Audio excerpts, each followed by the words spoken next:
지금부터 사회 요점 정리 3강을 시작하겠습니다. 3강에서 먼저 다뤄볼 것은 문화인데요. 먼저 문화 상대주의란 다른 문화를 인정하고 이해하는 것입니다. 다른 나라의 사람이 젓가락을 쓰지 않고 인도 사람이 손으로 밥을 먹는다고 해서 그거를 왜 저래? 이렇게 하는 게 아니라 저 사람은 저렇게 커왔기 때문에 저렇게 먹는 거구나. 그냥 저 나라 사람들은 그렇구나. 이렇게 인정하고 이해하는 것을 문화 상대주의라고 합니다. 문화 사대주의는 다른 문화만을 우월하다고 평가하고 자신의 문화를 낮게 보는 것입니다.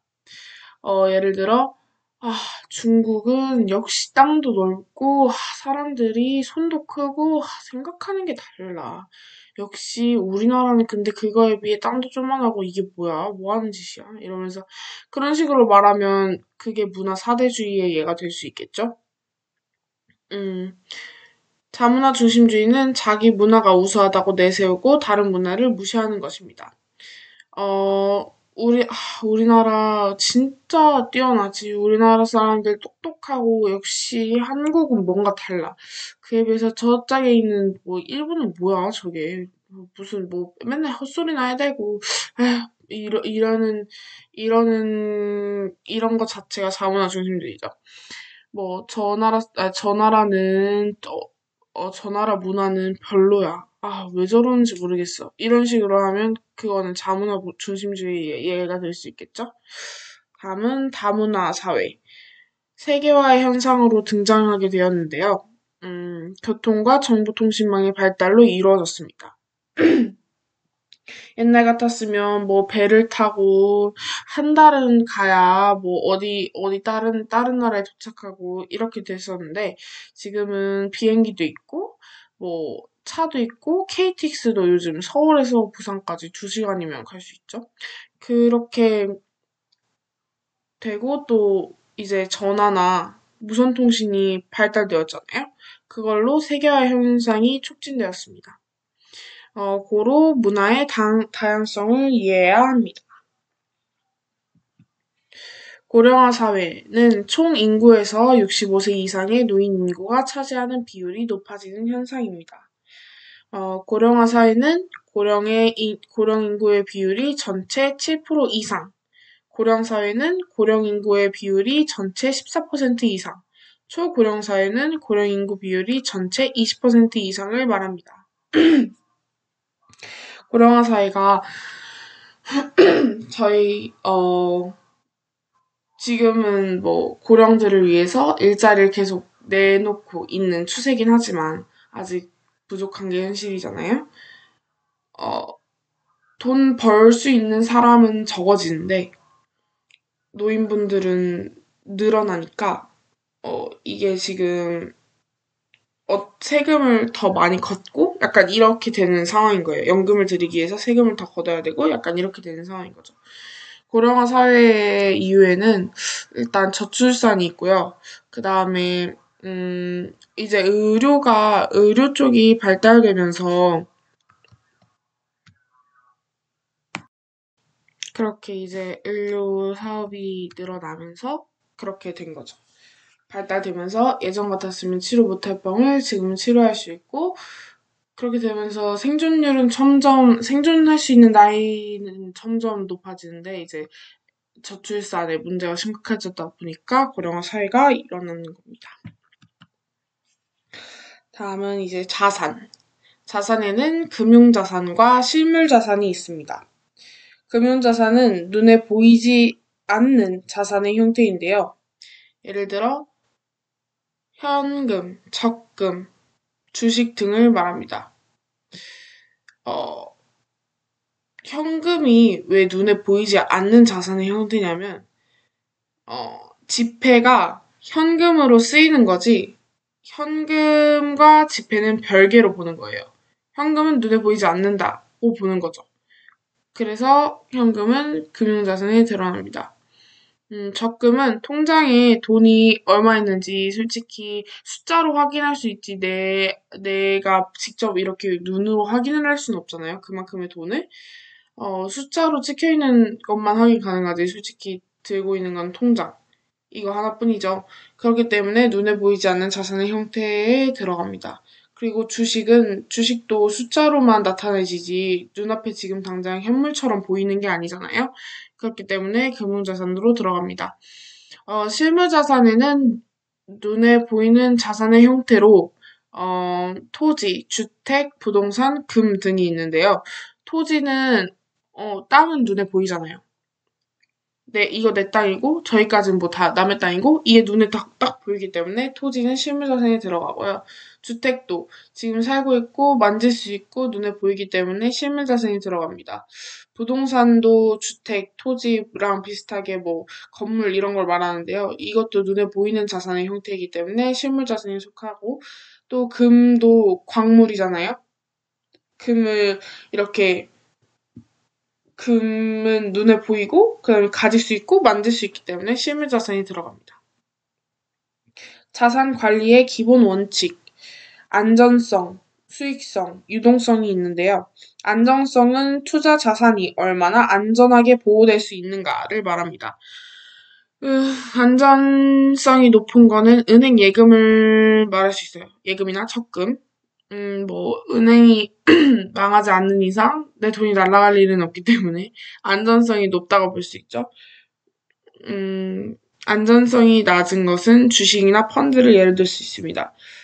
주식을 샀는데 그 주가가 엄청 막 반토막이 났어요. 그러면 나는 반토막만큼의 손해를 본 거죠. 그런 거는 안전성이 낮다고 볼 수 있어요. 수익성은 이자나 이자 수익을 거둘 수 있는가를 말합니다. 수익성이 높은 건 또 주식이나 펀드예요. 내가 1,000원만큼을 넣어놨는데 다음날 2,000원으로 뛰었어요. 이런 식으로 주식은 정말 아무도 모르는 거거든요. 주식이나 펀드는. 그러면 나는 원금의 두 배를 받게 되는 거기 때문에 수익성이 높죠. 수익성이 낮은 것은 은행 예금으로 한 1년 적금 부어서 1%를 더 받고 이런 식으로 은행 예금은 되기 때문에 수익성이 낮다고 볼 수 있습니다. 유동성은 보유하고 있는 자산을 쉽게 현금으로 바꿀 수 있는가 이런 걸 말하는데요. 은행 예금은 언제든지 은행에서 현금으로 찾을 수 있어서 유동성이 높지만 부동산은 파는데 시간이 많이 걸리고 가격이 높아 팔기 어려우므로 유동성이 낮습니다. 이게 무슨 말이냐면 통장 넣어서 우리 ATM기에서 통장 넣고 얼마 뽑아야겠자 하면은 바로 그 돈이 나오죠. 그거는 유동성이 높은 거예요. 하지만 부동산, 집이라던가 이런 거는 내놓은 지 한 달, 두 달, 세 달, 네 달이 되어도 안 팔릴 때도 있잖아요. 그거는, 가격대도 높기도 하고, 또한, 시간이 이렇게 많이 걸리기 때문에 유동성이 낮다고 볼 수 있는 겁니다. 다음은 근로 3권. 근로 3권은 노동 3권이라고 불리기도 하는데, 보통 근로 3권이라고 많이 쓰입니다. 먼저 단결권. 근로자가 근로조건의 유지, 개선을 위해 단체를 결성할 수 있는 권리입니다. 만약에 갑자기 어떤 A가 일하던 회사에, 이제부터 점심을 안 준대요. 그러면, 왜 안 주냐. 이거 안 되겠다. 이러면서 단체를 결성할 수 있는 권리가 단결권인 거예요. 단체 교섭권은 근로자 단체가 고용자와 근로조건의 유지, 개선에 대해 교섭할 수 있는 권리입니다. 이건 뭐냐면, 근로자 불평불만을 가지고 있는, 아니면 이거를 유지하거나 이거를 개선해달라라고 추구할 수 있는 권리가 노동자들한테 있잖아요. 이거는 다 가서, 이거는 이렇게 하는 게 좋지 않겠냐. 우린 이렇게 해줬으면 좋겠는데, 어떻게 해줄 수 있냐. 이렇게 교섭을 할 수 있는 권리가 단체 교섭권입니다. 단체 행동권은, 근로자가 근로조건의 유지 개선을 위해 고용자에 대항하여 단체 행동을 할 수 있는 권리입니다. 이게 무슨 말이냐면, 노동조합이나 이런 데서 파업하는 거 보셨죠? 아니, 왜 우리 이거밖에 안 주냐? 뭐, 우리가 얼만큼 일하는데 우리한테 복지가 이렇게밖에 안 되냐? 됐다, 우리 일 안 한다, 일 안 할 거다, 이렇게 파업하는 걸 단체 행동권이라고 볼 수 있겠죠? 다음은 바람직하지 않은 소비의 형태입니다. 먼저 과소비. 소비 지출이 과도한 것을 말하는데요. 버는 것보다 쓰는 게 더 많거나 아니면 다음에 일어날 일들을 생각하지 않고 계획 없이, 원래 수준보다 더 높은 지출을 하면 그건 과소비가 되겠죠? 그 다음 충동소비. 구매 계획 없이 충동적으로 소비한 것. 이거 제가 굉장히 많이 하는 짓이에요. 근데 뭐 이마트나 뭐 트레이더스 이런 데 가서 어머니들 보시면 뭐 원 플러스 원 한다 그러면 무조건 사시는 거 있잖아요. 원래 계획이 없던 건데 이런 게 충동 소비의 예로 들 수 있습니다. 배불린 효과는 다른 사람에게 보여주기 식으로 과시하기 위한 소비입니다. 음, 자기가 버는 돈을 뭐 10달을 꼬박 모아야 되고 아니면 10개월 할부를 해야 살 수 있는 명품을 그냥 다른 사람들에게 보여주기 식으로 메고 다니고 싶어서 소비하는 거죠. 그게 배불린 효과입니다. 예를 들어 명품이 여기에 속하겠죠? 밴드웨건 효과는 유행에 따라 사는 소비 형태입니다. 어, 요즘 유행하는 게 뭐가 있을까요? 닌텐도라고 치면, 닌텐도를 사람들 다 사니까, 나도 사야 되겠다. 다 사네? 나도 사야겠다. 하면서 사는 걸 밴드웨건 효과라고 합니다. 스노브 효과는 다른 사람의 소비와 반대 방향으로 소비하는 건데요. 뭐, 다른 사람들이 다, 예를 들어서, 아디다스 슬리퍼를 신었어요. 다 아디다스 슬리퍼를 신고 다녀요. 근데 자기는, 다 아디다스 슬리퍼 신고 다니네? 나는 그러면 나이키 슬리퍼 신고 다녀야겠다 하는 게 스노브 효과예요. 다른 사람의 소비와 반대 방향으로 소비하는 것을 말합니다. 여기서 알아둘 거는 먼저 자산의 기본 원칙, 그리고 금융자산과 실물자산을 구분할 수 있어야 되고요. 그 다음에 자산관리의 기본 원칙, 안전성, 수익성, 유동성이 높고 낮은 것에는 무엇이 있는지를 알아두셔야 됩니다.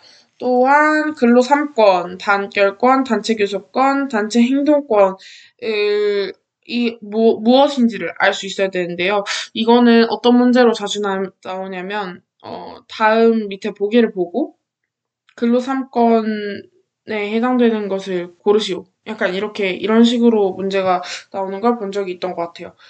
그리고 바람직하지 않은 소비의 형태엔 무엇이 있는지, 특히 배불른 효과, 밴드웨건 효과, 스노브 효과, 이렇게 세 개를 중점적으로 볼 필요가 있고요.